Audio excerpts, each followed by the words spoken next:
Cayenne is a spicy hot mix of luxury, off-road ability, and sports car performance, just what you'd expect in a Porsche SUV. The base model has a 340 horsepower turbo V6, the S makes 420 horsepower and the GTS makes 440 horsepower, both from a twin-turbo 3.6-liter V6.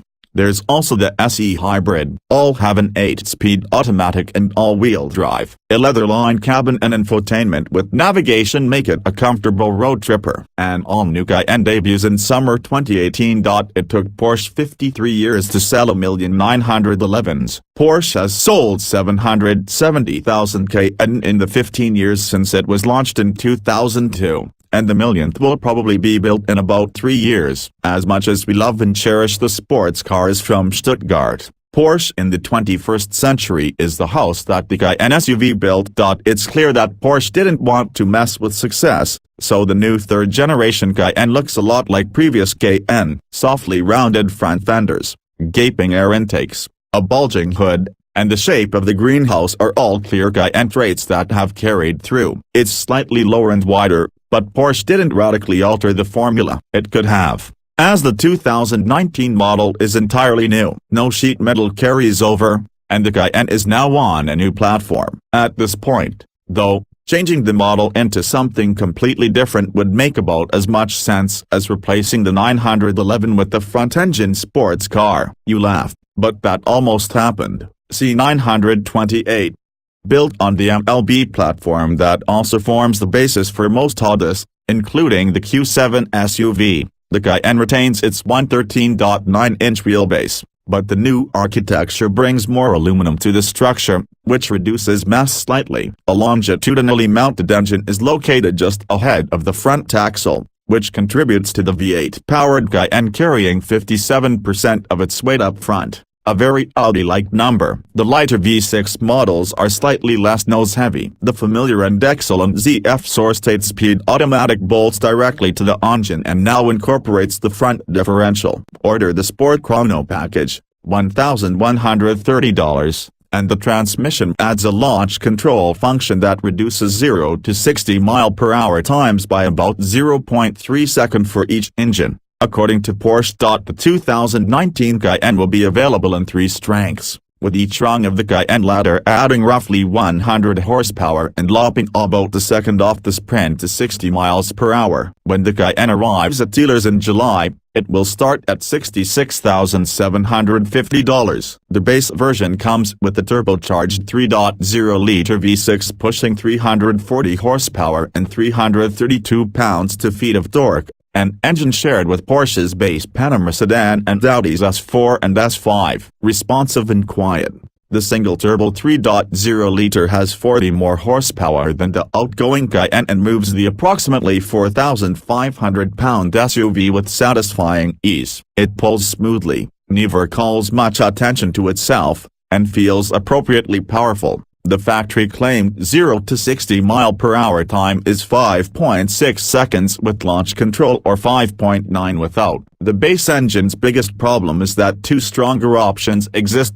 For an additional $17,200 over the entry-level version, Porsche will bolt its 440 horsepower twin-turbo 2.9-liter V6 into the Cayenne S, which drops 0 to 60 mph times to 4.9 seconds. 4.6 with launch control. Compared with the base engine, the extra power and the 405 pounds-feet of torque are immediately noticeable. Passing power is superb, and the S has an eagerness that's missing from the base engine. The twin-turbo V6 also has a louder and grittier growl from 3,000 revolutions per minute to redline than does the base 3.0-liter. Aside from the sound of the V6 working, there's little else that disturbs the cabin, as road and wind noise are kept to luxury car levels. At the top of the Cayenne cast is the turbo model, arriving in the fall of 2018 and priced at $125,650. It now boasts 550 horsepower,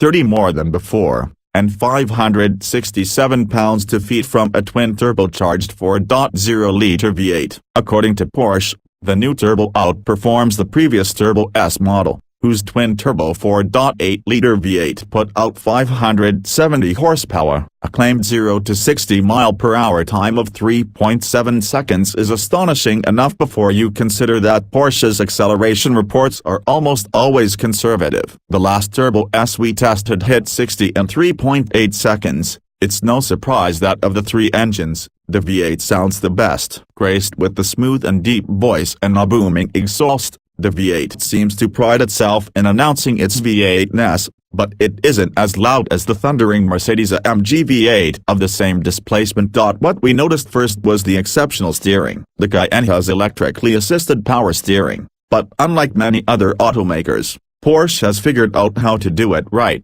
direct and with the right amount of weighting. As the front tires press into a corner, the steering is quick, positive, and helps make the Cayenne feel smaller than its 2-plus-ton mass and 193-plus-inch length suggest. Porsche is introducing tungsten-coated iron brake rotors on the new Cayenne, dubbed PSCB, Porsche Surface-Coated Brake. The brakes promise a grabbier surface, less brake dust, and a 30% longer life than the conventional brakes. Optional on base and S models and standard on the Turbo, they'll cost $3,490 and come with white calipers, 10-piston monoblocks in the front and 4-pot grabbers in the rear, borrowed from the $9,080 carbon ceramic option, PCCB. We didn't notice any difference in the way the pedal felt compared with the standard rotors. As in all Porsches, the pedal is firm but easily modulated, and the brakes easily stop the Cayenne from high speeds. The capacitive touch panel isn't our favorite and quickly attracts fingerprint smudges. We prefer the predictable nature of real buttons, but the panel does move slightly when pressed, and it vibrates a bit to let you know you've done something. The large touch screen works without much hassle once you learn the menu structure. Responses are quick, but it's easy to miss the icon you're trying to hit when the Cayenne is moving. Porsche wisely ditched the Panamera's needlessly complex central vac vents that are controlled by the touchscreen. In the Cayenne you can manipulate the vents themselves to open, close, and move them, as in nearly every car ever built. Tall and wide rear doors ensure that it's easy to climb into the back seat. The outboard seats of the split folding bench are more like bucket seats with sports car-like lateral support. The middle seat is best left for temporary use. Cargo capacity has increased slightly in the new Cayenne, and there's a cutout for a compact temporary spare. European versions lack the spare, but US models are likely to get it.